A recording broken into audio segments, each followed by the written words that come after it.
So what led me to want to be part of the Frontiers Planet Prize this year was the fantastic community that I experienced last year, and seeing the friendly faces, but also the amazing research that's being done. It was wonderful hearing people's work, hearing about the differences that people are making actually on the ground, and the differences that their work is making to the way people think about environmental problems.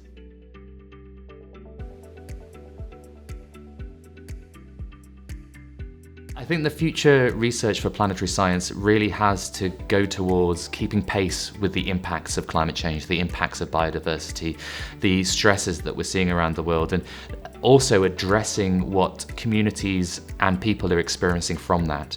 So we need to keep up with improving the resilience of the system. I work a lot in the food system, and we have to address both the emissions from the food system and the impacts from the food system on biodiversity, but we also have to make that system more resilient.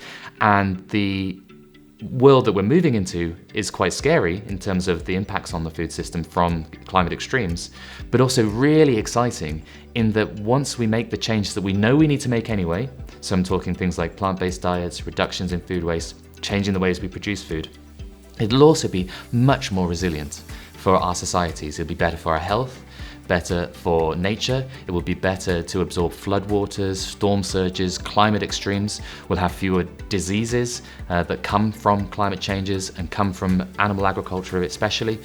And so it's this picture where the things that we need to do will also make us able to roll with the punches of climate change, the punches of environmental crises.